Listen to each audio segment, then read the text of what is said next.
শীর্ষ সন্ত্রাসী ডেভিড ইমন হাতে ছিল আধার কার্ড, পালাচ্ছিলেন ভারতে।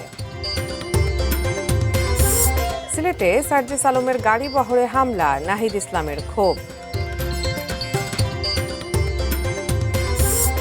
এবং জামায়াত ও এনসিপি রাজনৈতিক পরিবেশ নষ্ট করলে সমুচিত জবাব, বললেন রাশেদ খান।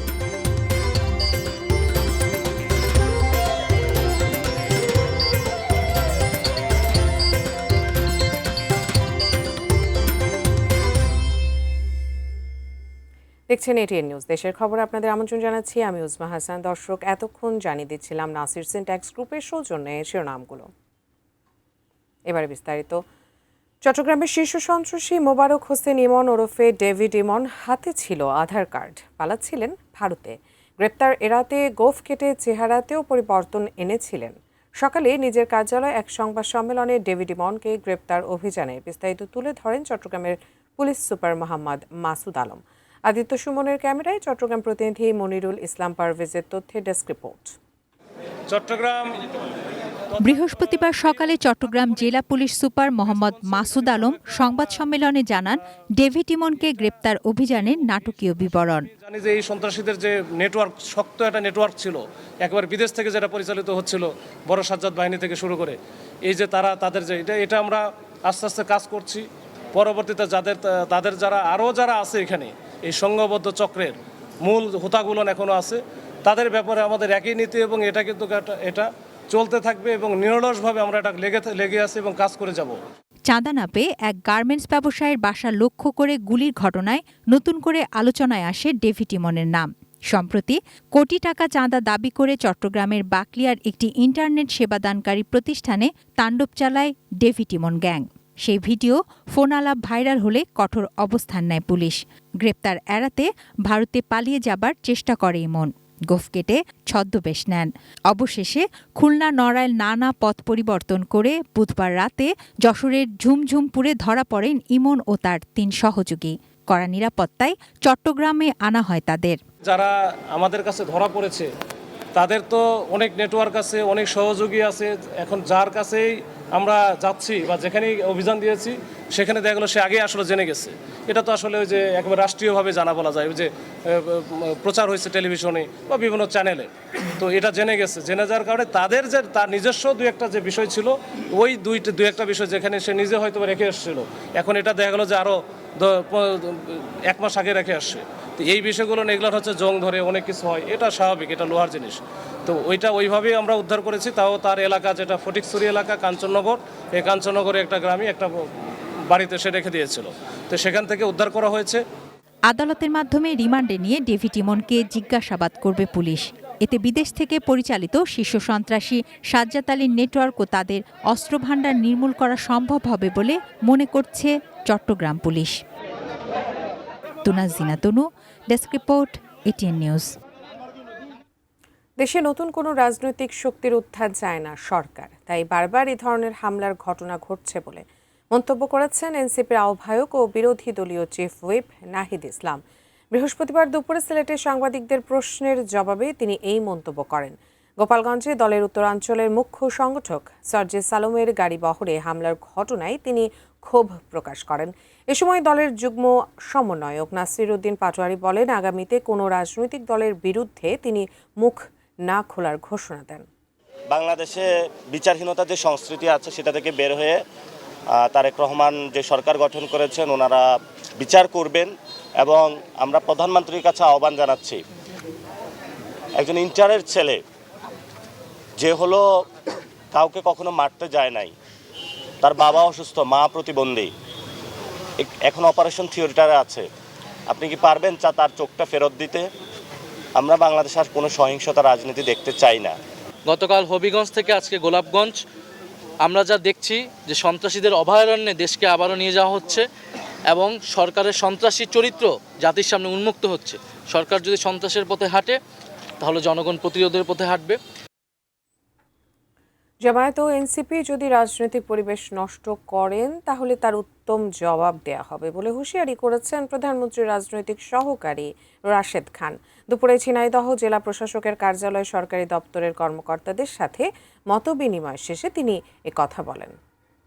গণঅভ্যুত্থানের পরে এনসিপির কতিপয় নেতৃবৃন্দ, বিশেষ করে নাসিরউদ্দিন পাটোয়ারি যেভাবে রাজনৈতিক ভণ্ডামি শুরু করেছে, আর যদি সে কোথাও গিয়ে স্থানীয় জনপ্রতিনিধি তাদেরকে বিষোদ্গার করে, গালিগালাজ করে, মানহানি করে, তাহলে কিন্তু স্থানীয় নেতৃবৃন্দ এবং সংক্ষুব্ধ জনতা তাকে কিন্তু ওই এলাকা ছেড়ে আসতে দিবে না। ব্রাহ্মণবাড়িয়ার খাদ্য গুদামে জায়গার সংকট। সরকারের ধান চাল সংগ্রহ কার্যক্রম চলছে ধীরগতিতে, যার নেতিবাচক প্রভাব পড়েছে পূর্বাঞ্চলের সবচেয়ে বড় ধানের মোকাম আশুগঞ্জে। চালকল মালিকরা ধান না কেনায় নিম্নমুখী সব জাতের ধানের দাম। যদিও নির্ধারিত সময়ের মধ্যেই লক্ষ্যমাত্রার 100% ধান চাল সংগ্রহ হবে বলে আশা খাদ্য বিভাগের। বিস্তারিত পূর্বাঞ্চলীয় ব্যুরো প্রধান পীযূষ কান্তি আচার্যের রিপোর্টে। ব্রাহ্মণবাড়িয়ার খাদ্য গুদামগুলোর স্বাভাবিক ধারণ ক্ষমতা 21,500 মেট্রিক টন। সংরক্ষণ করা যায় অতিরিক্ত আরও কয়েক হাজার টন। তবে বর্তমানে গুদামগুলোতে মজুদ আছে 30,000 টনেরও বেশি খাদ্যশস্য। গুদামে জায়গা সংকটের কারণে গত 1 মাসেরও বেশি সময় ধরে ধীরগতিতে চলছে সরকারের ধান চাল সংগ্রহ কার্যক্রম। ফলে চুক্তি করা মিল থেকে চাল নিয়ে আসা ট্রাকগুলোকে গুদামে চাল দিতে অপেক্ষা করতে হচ্ছে কয়েকদিন। ধানের সংগ্রহ 96% হয়ে গেছে, যেটা আমাদের লক্ষ্যমাত্রা। আর আমাদের যে চালের সংগ্রহ, আমাদের আতপ চালও প্রায় হচ্ছে যে আমাদের 88% হয়ে গেছে, এবং সিদ্ধ চাল সেটা আমাদের 73% হয়ে গেছে। আমাদের হচ্ছে সংগ্রহের সময়সীমা হচ্ছে 31 আগস্ট 2026 পর্যন্ত। ইনশাল্লাহ আমরা এই নির্ধারিত সময়ের মধ্যে আমাদের চুক্তিকৃত সকল মিলার থেকে সমুদয় চাল হচ্ছে সংগ্রহ করতে পারবো। এদিকে গুদামে চাল দিতে সময় বেশি লাগায় এবং বাজারে চালের বেচাকেনা কম হওয়ায় আশুগঞ্জ মোকাম থেকে ধান কম কিনছেন চালকল মালিকরা। এতে করে নিম্নমুখী সব জাতের ধানের দাম।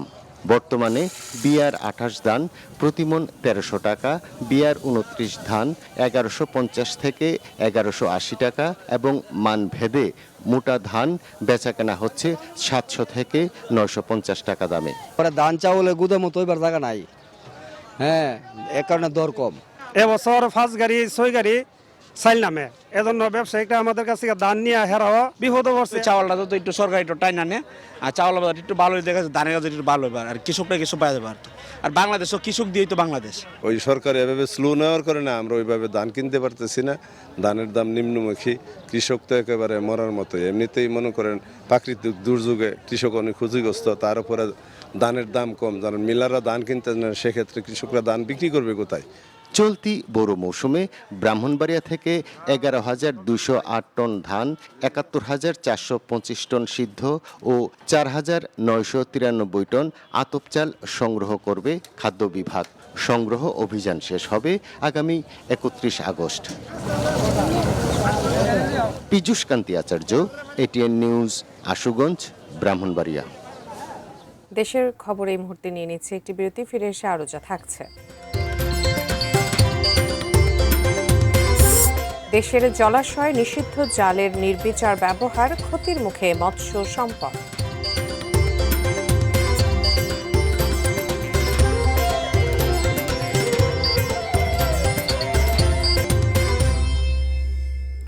বিরতির পর সবাইকে আবারও স্বাগত দেশের খবরে। এবারে আবহাওয়া সংবাদ। দেশের অভ্যন্তরীণ নদী বন্দরগুলোর জন্য দেয়া আবহাওয়ার পূর্বাভাসে কক্সবাজার সহ 10 জেলায় ঝড় সহ বজ্র বৃষ্টির সম্ভাবনার কথা বলা হয়েছে। বিস্তারিত জানাতে কক্সবাজার সমুদ্র সৈকত থেকে সরাসরি যুক্ত হচ্ছেন প্রতিনিধি অর্পণ বড়ুয়া। সহ দেশের 10টি নদীবন্দরকে, 10টি জেলার নদীবন্দরকে 1 নম্বর সতর্কতা সংকেত দেখিয়ে যেতে বলা হয়েছে। যদিও কক্সবাজার সমুদ্র বন্দর সহ 4টি সমুদ্র বন্দরে যে সতর্কতা সংকেত ছিল 3 নম্বর সতর্কতা সংকেত, সেটি কিন্তু আজকে সকাল থেকেই আবহাওয়া অধিদপ্তরের পক্ষ থেকে নামিয়ে ফেলার জন্য নির্দেশনা দেওয়া হয়েছে। এই মুহূর্তে সমুদ্র সৈকতের কলাতলিতে অবস্থান করছি। আমরা দেখতে পাচ্ছি সমুদ্র স্বাভাবিকের চেয়ে কয়েক ফুট উচ্চতায় সমুদ্র সৈকতের ঢেউ প্রবাহিত হচ্ছে এবং বড় বড় ঢেউ এসে সমুদ্র সৈকতে আছড়ে পড়ছে। আমরা সাধারণত সমুদ্র সৈকতের পরিবেশ, সমুদ্রের পরিবেশ স্বাভাবিক থাকলে সমুদ্রের পানি অত্যন্ত স্বচ্ছ এবং নীলচে রং ধারণ করে সে ধরনের প্রেক্ষাপট আমরা দেখতে পাই। কিন্তু এই মুহূর্তে যেহেতু বৈরী আবহাওয়া পরিবেশ এখনো পর্যন্ত বিরাজমান। যদিও আবহাওয়া অধিদপ্তরের পক্ষ থেকে সমুদ্র সৈকত থেকে সংকেত নামিয়ে ফেলতে বলা হয়েছে, কিন্তু তবুও সমুদ্রের ঢেউয়ের আমরা কালার কিন্তু একেবারেই আমরা কালচে রং আমরা দেখতে পাচ্ছি ঢেউয়ের। অর্থাৎ বলা যায় সমুদ্র সৈকতে বা সমুদ্রের বন্দর সমূহে এখনো পর্যন্ত বৈরী আবহাওয়া পরিস্থিতি কিছুটা বিরাজমান এবং সেটির লক্ষণ ঢেউয়ের তীব্রতা বাড়ছে এবং ঢেউ কয়েক ফুট উচ্চতায় প্রবাহিত হচ্ছে। এমন পরিস্থিতিতে আমরা সমুদ্র সৈকতে পর্যটকদের আনাগোনার কিন্তু একেবারেই কমতি দেখছে না। এই মুহূর্তে আমরা সমুদ্র সৈকতে বাতাসের তীব্রতা দেখতে পেয়েছি। পাশাপাশি যেহেতু আবহাওয়া অধিদপ্তরের পক্ষ থেকে কক্সবাজার সহ নদীবন্দর সমূহকে 1 নম্বর সতর্কতা সংকেত দেখিয়ে যেতে বলা হয়েছে, সেই কারণে আসলে ঝড় বৃষ্টির সম্ভাবনার বিষয়টি আসলে এখনো পর্যন্ত আসলে ঝড় বৃষ্টির সম্ভাবনা রয়েছে বলে বলা যায়। কক্সবাজার সমুদ্র সৈকতের কলাতলী থেকে এটুকু ছিল এখানকার সবশেষ আবহাওয়া পরিস্থিতি। বঙ্গোপসাগরে সৃষ্ট গভীর নিম্নচাপ ও মৌসুমী বায়ুর প্রভাবে গত কয়েকদিন ধরে চাঁদপুরে থেমে থেমে বৃষ্টি হচ্ছে। নদ নদীর পানিও বেড়েছে। এর মধ্যে যাত্রীবাহী লঞ্চ চলাচল রয়েছে স্বাভাবিক, তবে দুর্যোগপূর্ণ আবহাওয়ার কারণে যাত্রী সংখ্যা কম। চাঁদপুর লঞ্চঘাট থেকে বিস্তারিত জানিয়েছেন প্রতিনিধি বিল্লাল ঢালি। বঙ্গোপসাগরে সৃষ্ট নিম্নচাপের কারণে চাঁদপুরে সকাল থেকে দুর্যোগপূর্ণ আবহাওয়া বিরাজ করছে। থেমে থেমে বৃষ্টি হচ্ছে জেলায়।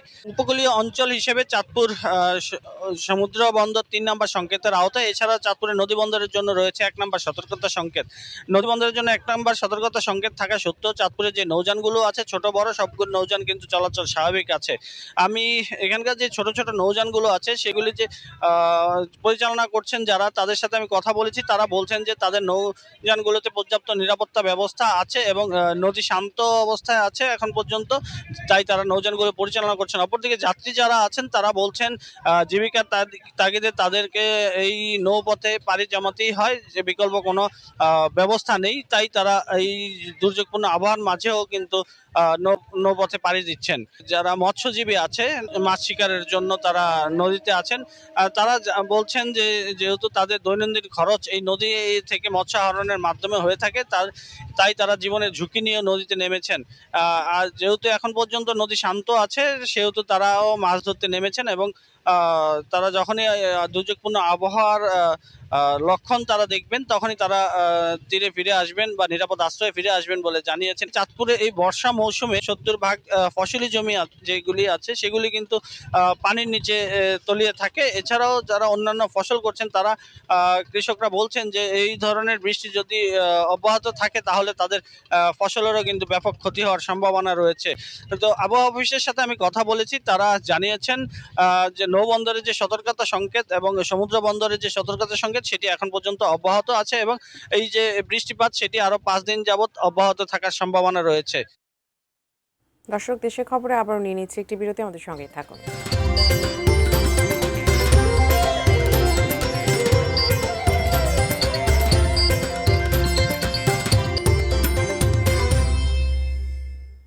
বিরতির পর সবাইকে আবারও স্বাগত দেশের খবরে। দেশের খালবিল ও জলাশয়ে কারেন্ট জাল ও চায়না দুয়ারির মতো নিষিদ্ধ জালের নির্বিচার ব্যবহার চলছে, যার ফাঁদে পোনা ও মা মাছ সহ ছোট বড় সব ধরনের মাছ এবং জলজ প্রাণী আটকা পড়ে ধ্বংস হয়ে যাচ্ছে, যা মারাত্মক বিপর্যয় ডেকে আনছে দেশীয় মাছের প্রজনন ও জলজ জীববৈচিত্র্যে। প্রতিনিধিদের তথ্য ও ছবি নিয়ে ডেস্ক রিপোর্ট। মিঠা পানির সুস্বাদু মাছের জন্য বিখ্যাত নাটোরের চলন বিল ও হালতি বিল। বর্ষার পানি আসার সাথে সাথে নির্বিচারে অবৈধ রিং জাল, চায়না দুয়ারি, বাদাই ও কারেন্ট জাল দিয়ে আবারও শুরু হয়েছে ডিমওয়ালা মাছ ও পোনা নিধনের উৎসব। অবৈধ এসব জালে অসংখ্য ছোট মাছের মৃত্যু হয়, যা কোনো কাজেই লাগে না। ফলে মাছের বংশবিস্তার দিনকে দিন কমছে। সচেতন মহলের অভিযোগ, নিষিদ্ধ জালের ব্যবহার বন্ধে প্রশাসনের তেমন তৎপরতা নেই। ফলে বিলুপ্তির পথে দেশি মাছ, ধ্বংসের মুখে জীববৈচিত্র্য। প্রশাসনিকভাবে এটাকে রোধ করতে হবে, যেন আমরা মা মাছ নিধন না করতে পারি। জালগুলা যেন আমদানি রপ্তানি না করে এবং অবৈধ ব্যবসায়ী জাল বিক্রি করতে না পারে। একটা সময় গিয়ে আমরা টাকা দিয়েও এই দেশি মাছটা আর হয়তো পাবো না। এখানে কঠোর আইন প্রয়োগ করে হলেও এটা বন্ধ করা উচিত এবং তাতে আমরা পরিবেশ এবং জীববৈচিত্র্য যে ভারসাম্য এটা রক্ষা হবে। নিষিদ্ধ জাল বন্ধে অভিযান চালানো হয় দাবি করে মৎস্য বিভাগ জানায়, ব্যবহারকারীদের জেল জরিমানা এবং জাল পুড়িয়ে দেয়া হয়। তবে তাদের জনবল সংকটও রয়েছে। অসাধু ব্যবসায়ীদের জাল আটক করছি। অনেক জায়গাতে তারাকে ধরা যাচ্ছে এবং প্রতিনিয়ত এই সমস্ত অবৈধ জাল তুলে পুড়িয়ে ফেলা হচ্ছে। চায়না দুয়ারি জালকে ঝিনাইদহবাসী বলেন হায়না। জেলার খালে বিলে নির্বিচার ব্যবহার হচ্ছে এই সর্বনাশা জাল, যার ফাঁদে আটকা পড়ে ধ্বংস হয়ে যাচ্ছে পোনা ও ডিমওয়ালা মাছ সহ সব ধরনের ছোট বড় মাছ এবং জলজ প্রাণী। মাঝে মধ্যে কিছু অভিযান, কিছু জরিমানা হলেও তা খুবই অপর্যাপ্ত। ডিমওয়ালা মাছগুলো তারা মেরে নিচ্ছে এবং যারা বড় মাছগুলো মেরে নিচ্ছে। জাল যদি না পাতা থাকে তাহলে তো ওই মাছ নদীতে থাকতো, আরো প্রজন্ম হয়তো। সরকার পদক্ষেপ নিয়েছে এটাকে যেভাবে দমন করার জন্য। আমরা সেই জায়গা থেকে আমরা প্রশাসন সহযোগিতা নিয়ে, বিশেষ করে পুলিশ এবং প্রশাসনের সহযোগিতা নিয়ে আমরা এই কাজটা করি। Shahidul Rana, desk report, ATN news. জয়পুরহাটে লাভজনক হওয়ায় দিন দিন বাড়ছে কলার চাষ। আর এই কলাকে কেন্দ্র করে সদর উপজেলার ভাতশায় জমজমাট হয়ে উঠেছে দুর্গাদহ কলার হাট। মান ভালো হওয়ায় এখান থেকে প্রতিদিন প্রায় অর্ধশত ট্রাকে কলা যাচ্ছে ঢাকা সহ দেশের বিভিন্ন জেলায়। দুর্গাদহ হাটে প্রতিদিনই অনুপাম, সবরি, সাগর ও চাপা কলা বেচাকেনা করছেন কৃষক ও ব্যবসায়ীরা। আকারভেদে প্রতি কাইন বিক্রি হচ্ছে 200 থেকে 800 টাকায়। প্রতিদিন এই হাটে 2 থেকে 3 কোটি টাকার কলা কেনা বেচা হলেও জায়গার সংকটে চরম দুর্ভোগে পড়েছেন ক্রেতা বিক্রেতারা। দ্রুত হাট সম্প্রসারণের দাবি জানিয়েছেন তারা। কৃষি বিভাগ জানিয়েছে জায়গার সংকট দূর করতে কাজ চলছে। চলতি মৌসুমে জেলায় 812 হেক্টর জমিতে কলার চাষ হয়েছে। হাট একবার ছোট, কেনাকাটা করে জায়গা পাই না, রাস্তাঘাট জাম হয়ে যায়। হাটটা একটু সংস্কার করলে সচেতনতার জন্য, ব্যবহারের জন্য সুবিধা হয়। মাল রাখার কোনো জায়গা নাই। সরকারের কাছে আমাদের দাবি যে একটা জায়গা করে দিলে সেখানে আমরা মাল রাখবো, কিনা বেচা করবো। আমরা আশা করি যে প্রশাসনিকভাবে একটি উদ্যোগ গ্রহণ করা হবে যাতে এখানে কলার একটা স্থায়ী হাট বসে এবং কলা মজুত করা, কলা পাকানো এবং বাইরে পাঠানোর ক্ষেত্রে একটা যুগান্তকারী ব্যবস্থাপনা তৈরি হয়। দেশের খবর এই পর্যন্তই। তবে যাবার আগে নাসির সিনট্যাক্স গ্রুপের সৌজন্যে শিরোনামগুলো দেখে নেব আরও একবার।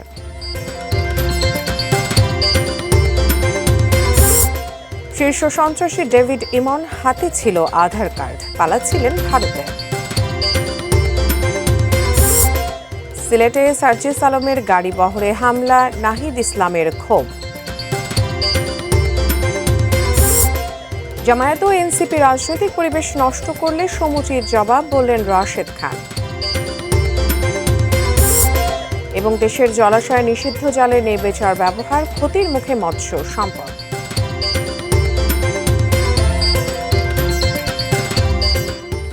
দর্শক, দেশের খবর এ পর্যন্তই। আনন্দ ওয়ার্ল্ডে স্বাগত জানিয়ে এখানেই শেষ করছি। ধন্যবাদ সবাইকে।